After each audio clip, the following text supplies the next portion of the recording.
Welcome to the show, Who's Out of Order? I'm your man, Sigma Male Wolf. Today, we're going to break down the biggest story of the day. Today, we're diving into Jon Stewart's jaw-dropping revelation about the Biden administration's $42 billion broadband expansion, an initiative that, after 4 years, has reportedly connected exactly 0 homes. Zero homes. No homes have been connected. Yeah, you heard that right. 0. Let's get into the video. We have to issue the notice of funding opportunity within 180 days. That's step 1. Step 2, which all 56 state applicants completed, is states who want to participate must submit a letter of intent.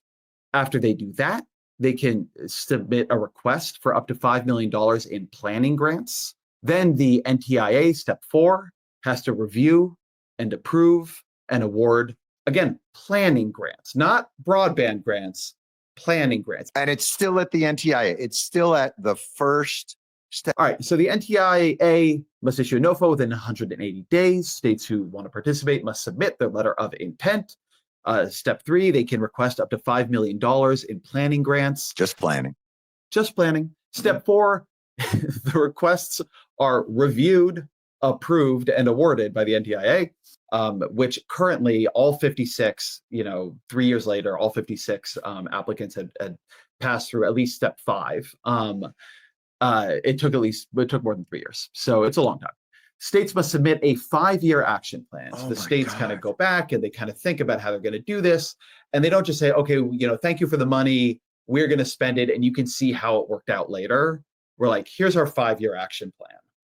Then the FCC must publish the broadband data maps before NTIA allocates funds. So having done the NOFO, the letters of intent, the request for planning grants, then the review, approval, and awarding of the planning grants, then the 5-year action plans. In between that, the federal government has to put forward a map saying where it thinks we need rural broadband subsidies. And then, of course, the states need an opportunity to challenge the map for accuracy. And you can imagine this doesn't all happen in like a day. Okay, so then the NTIA, step 7, has to use the FCC maps to make allocation decisions. Then, having already done their letter of intent, the request for planning grants, it's hard even to talk about this, man. Step 7 is NTIA must use the FCC maps that were already challenged for allocation decisions. Then, having submitted all this, I think this one is actually quite amazing. Yeah. Having submitted their 5-year plans or letters of intent, step 8 is states must submit an initial proposal to the NTIA.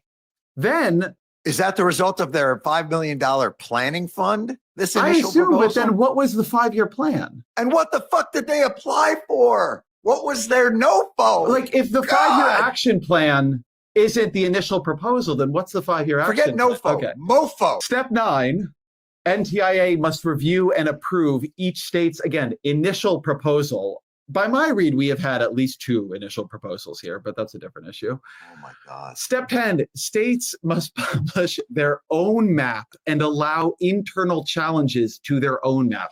So the government has published a map. They have invited the states to challenge the map.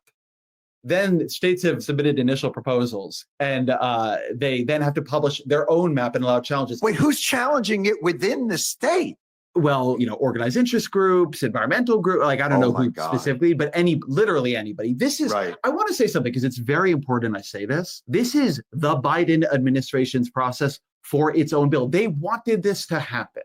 This is how liberal government works now. This is something they instituted for this bill. For their bill. This is a bill passed by Democrats with a regulatory structure written by Democratic administration. Okay. Right. Step 11, the NTIA must review and improve the challenge results and the final map. So the NTIA has put forward a map. The states have challenged that map. Then the states have put forward their maps, had other challenges. And now the NTIA must review and approve the challenges to the state maps. Okay.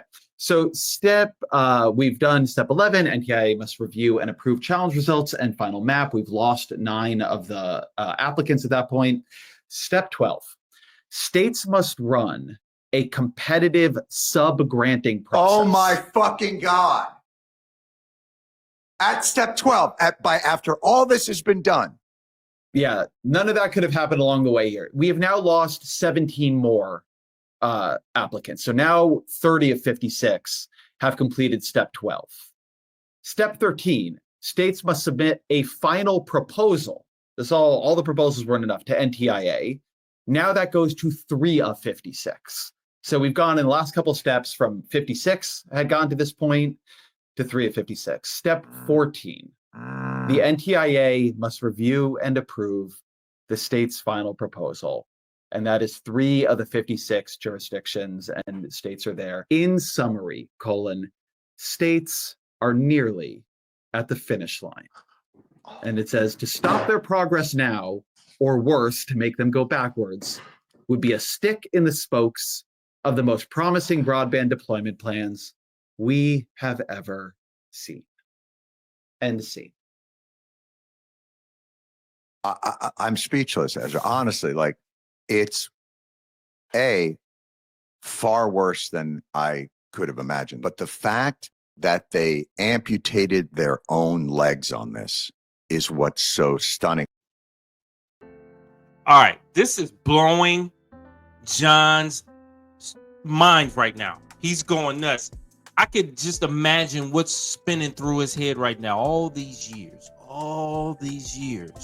and you trusted the Biden administration. You thought that Trump was just orange man bad, and then come to find out that the last administration was evil and mismanaging money. Just like Senator Ted Budd and others, they've criticized Vice President Kamala Harris for alleged mismanagement of these initiatives. And y'all were going to vote her in for president. A lot of y'all voted for her. She can't even manage just broadband. And she couldn't manage the border. So how the hell did y'all think she was going to manage the country? How did y'all think this? Wow. Ooh. Man, y'all get in the comment section. Let me know what y'all think. Make sure that you hit the subscribe button, hit the like button, and hit the notification bell. That way, every time a video comes out, you are notified. So, with that, I'm going to say peace and be one.